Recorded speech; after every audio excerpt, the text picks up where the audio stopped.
لبيك اللهم لبيك لبيك لا شريك لك لبيك إن الحمد والنعمة لك والملك لا شريك لك۔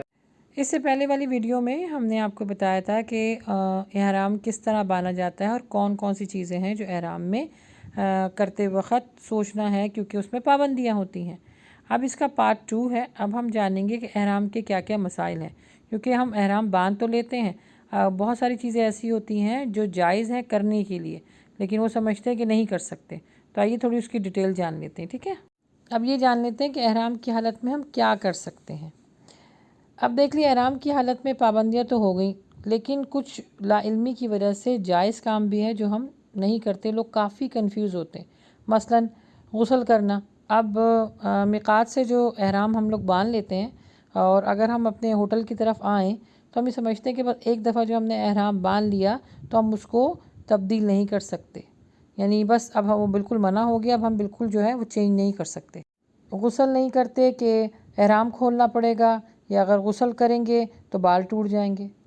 بھئی دیکھیں، نہانے میں جو بال ٹوٹتے ہیں، جو خود بخود گرتے ہیں، اس کو تو کوئی بھی روک نہیں سکتا، تو اس پر تو کوئی دم نہیں ہے۔ ہاں، کس چیز کو منع ہے؟ جان بوجھ کر بالوں کو کاٹنا یا اکھیڑنا یا ان کو گھسیٹنا، تو اس کو بس منع کیا گیا ہے۔ مثلا اگر آپ مکہ پہنچتے ہیں اور آپ اپنے ہوٹل کی طرف جاتے ہیں اور دوبارہ جا کر آپ وضو کرنا چاہیں یا آپ غسل کرنا چاہیں، غسل کرنے کے لیے احرام کھولیے تو بالکل کر سکتی ہیں، کوئی اس میں ممانعت نہیں ہے، منع نہیں ہے۔ میں نے بعض عورتوں کو تو یہاں تک جو ہے وہ ان کا سنا بھی ہے کہ وہ جو ہے وہ سر سے اسکارف نہیں اتارتی ہیں کہ ہم احرام کی حالت میں ہیں، تو اگر سب سر سے اسکارف اتاریں گے تو احرام ہمارا کھل جائے گا۔ تو ایسا کچھ نہیں ہے۔ جب آپ نے مسح کرنا ہے تو آبویسلی احرام کا جو حصہ ہے، یعنی جو آپ کے حجاب کا حصہ، اس کو پیچھے کر کے آپ نے لازمی جو ہے وہ وضو کرنا ہے، ٹھیک ہے؟ اس طرح کچھ لوگ خارش نہیں کرتے کہ یہاں پہ اگر خارش کریں گے تو جو ہے بال نہ ٹوٹ جائیں یا اور کوئی مسئلہ نہ ہو جائے۔ دیکھیں نا، اب یہ بالکل لا علمی کی وجہ سے لوگ اس طرح سوچتے ہیں، حالانکہ آپ اگر سردی کے ٹائم پہ گئے اور وہاں جا کے گرمی بہت ہوگی تو جسم میں خارش ہوگی، جب خارش ہوگی تو بندہ کھجائے گا بھی۔ اگر کھجانے سے زخم ہو گیا اور اس پر آپ نے کوئی دوائی لگا لی اور دوائی میں اگر تھوڑی سی خوشبو ہوئی تو بھی کوئی مسئلہ نہیں ہے، کیونکہ ہمارے یہاں یہ سمجھا جاتا ہے کہ خوشبو کی کوئی چیز نہیں لگانی۔ ہاں، وہ میں آپ کو بتا چکی ہوں آلریڈی کہ خوشبو کسی بھی طریقے سے لگانا ناجائز ہے، لیکن اگر جو آپ کے جسم پہ کوئی زخم آ گیا ہے یا کوئی اس طرح کا مسئلہ ہے تو اس پہ دوائی لگانا جائز ہوگا، کیونکہ عبادت میں جتنی یکسوئی ہوگی نا اتنا ہی مزہ آئے گا۔ اگر آپ میلے ہوں، گندے ہوں، یا آپ کے اوپر ٹینشن اس چیز کی ہو کہ آپ نہا نہیں سکتے، کچھ کر نہیں سکتے، تو پھر یاد رکھیں عبادتوں میں آپ کا دل نہیں لگے گا۔ اسی طرح آنکھوں میں سرما لگانا وہ بھی جائز ہے۔ اچھا، پھر آ گئے موذی جانور۔ بعض دفعہ ایسے ہوتے ہیں کہ شہد کی مکھی آ کے بیٹھ گئی یا کوئی ایسی چیز آپ کو کاٹ گئی، آپ کہیں گے نہیں، نہ مارنا ہے، نہ اڑانا ہے ان کو، نہ بھگانا ہے۔ جو چیز آپ کو نقصان دے رہی ہے اس کے لیے حفاظتی معاملات آپ کو کرنا آپ کے اوپر فرض ہے۔ اللہ سبحانہ و تعالیٰ نے ہم کو وہاں پر اس طرح حکم نہیں دیا کہ ہم اپنے آپ کو نقصان پہنچائیں۔ جو چیز پرابلم کر رہی ہے اس کو پرابلم کو دور کرنے کے لیے جو احتیاطی تدابیر ہیں وہ اختیار کرنی پڑیں گی۔ اچھا، بعض لوگ جو ہے نا احرام کی چادر نہیں بدلتے، وہ یہ سمجھتے ہیں کہ بس اب احرام پہن لیا، اسی میں سب کچھ ہوگا۔ ایسا نہیں ہے، آپ بدل سکتے ہیں۔ جیسے میں نے آپ لوگوں کو شروع میں بتایا تھا کہ 2 مرد جو ہے وہ 2 چادریں لازمی رکھیں تاکہ وہ بدل کے پہنیں، کیونکہ دیکھیں نا، جب آپ صاف ستھرے ہوں گے تبھی تو آپ کو عبادت کرنے کا مزہ آئے گا نا۔ اور اسپیشلی جو خواتین ہوتی ہیں وہ کپڑے چینج نہیں کرتی کہ نہیں بھئی یہ ہمارا احرام ہے، اور ایسا کچھ نہیں ہے۔ آپ دن میں 2 مرتبہ کپڑے چینج کریں، آپ جو ہے وہ احرام کو چینج کریں۔ اس کی وجہ یہ ہے کہ اس میں جائز ہے۔ اسی طرح اگر گھڑی ہے، اینک ہے، چھتری ہے، کوئی چھڑی ہے، وہ ہاتھ میں لے سکتے ہیں۔ ہاں، بس یہ کہ عورتیں زیور نہ پہنیں، باقی جو ضرورت کی چیزیں ہیں جیسے وہ بیگ ہوتا ہے چیزیں رکھنے کے لیے، اس طرح کی چیزیں آپ بالکل لے سکتی ہیں۔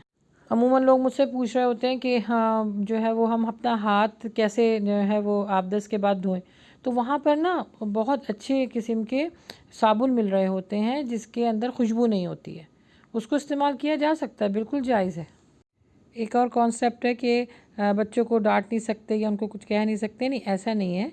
ان کی تربیت کے لیے ہلکا پھلکا ان سے جو ہے بات کی جا سکتی ہے۔ ہاں، لڑائی نہیں کر سکتے، غصہ نہیں کر سکتے اور گالی گلوچ نہیں کر سکتے۔ حج مبرور جسے کہا جاتا ہے اس کی بہت خیال رکھنا ہے کہ ان سب چیزوں کا جو اللہ سبحانہ تعالیٰ نے فرمایا کہ وہاں پہ آپ نہیں کر سکتے۔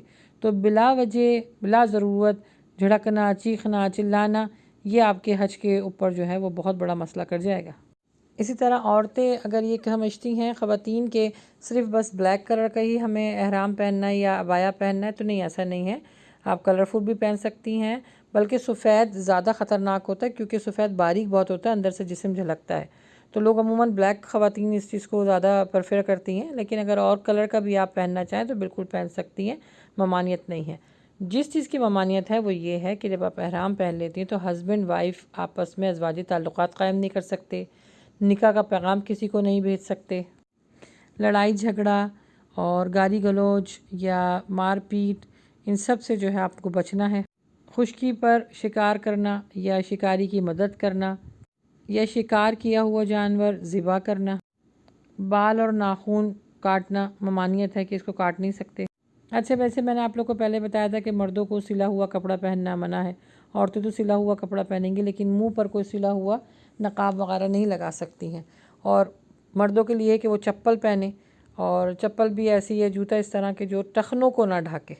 اب یہ سارے معاملات کو جاننے کے بعد جب آپ مکہ پہنچے تو ضروری نہیں ہے کہ آپ فوراً جو ہے وہ حرم میں جائیں طواف کے لیے یا عمرے کے لیے۔ آپ پہلے ہوٹل جائیے، اپنے آپ کو فریش کیجئے، تھوڑا سا آرام کیجئے، اور پھر اس کے بعد پھر جو ہے عمرے کے لیے نکلیں۔ کیونکہ کیا ہوگا تھکاوٹ کے وقت، کیونکہ عموماً لوگ وہاں پہ یہ کرتے ہیں کہ جیسے ہی پہنچے سامان کونے پہ رکھ کر فوراً عمرہ کرنے کے لیے نکل گئے۔ اس میں کیا ہوتا ہے، ان کی یکسوئی نہیں ہوتی ہے، ان کی صفائی ستھرائی نہیں ہوتی ہے، پھر تھکاوٹ ہوتی ہے، کچھ چیزیں یاد ہوتی ہیں، کچھ نہیں ہوتی ہیں۔ یاد رکھیں کہ زندگی میں ایک ہی دفعہ موقع ملتا ہے، پتہ نہیں بعد میں موقع ملے کہ نہ ملے، اور اللہ کے نبی صلی اللہ علیہ وسلم نے ایک ہی دفعہ حج کیا ہے، تو اس حج کو ضائع نہ کریں۔ یعنی مثال کے طور پہ اگر آپ ظہر میں پہنچے ہیں تو وہاں پہ آرام وغیرہ کر آپ عصر میں شروع کر سکتی ہیں، عصر میں نہ کر سکیں تو مغرب میں کر لیں، رات کو کر لیں۔ یعنی کہنے کا مقصد یہ ہے کہ جب آپ تر و تازہ ہوں، فریش ہوں، جب عمرے کے لیے نکلیں گے آپ کا عمرہ شروع ہوگا، ٹھیک ہے؟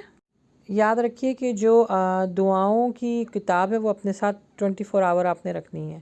اب جیسے آپ حرم کے لیے جا رہے ہیں تو حرم میں جانے کے لیے دعا ہے، مسجد میں جانے کی دعا ہے، تو اس کو خاص خیال رکھیں کہ وہ دعاؤں کا پیکج آپ کو وہاں سے بھی مل جائے گا، اور اگر نہ ملے کیونکہ وہاں پہ زیادہ عربی میں ہوتا ہے آپ کو سمجھ میں نہیں آئے گا، تو جس جگہ سے آپ جا رہی ہیں وہاں سے آپ حج اور عمرے کی دعاؤں کا مسنون طریقہ اور اس کی دعاؤں کا طریقہ ہوتا ہے، وہ دعائیں لکھی ہوتی ہیں، وہ لازمی اپنے ساتھ لے کے جائیں۔ انشاءاللہ اچھی نیتوں کے ساتھ کیجئے تو اللہ سبحانہ تعالیٰ قبول فرمائیں گے۔ نیکسٹ ویڈیو میں انشاءاللہ آپ کو بتایا جائے گا کہ اب طواف کیسے کرنا ہے انشاءاللہ۔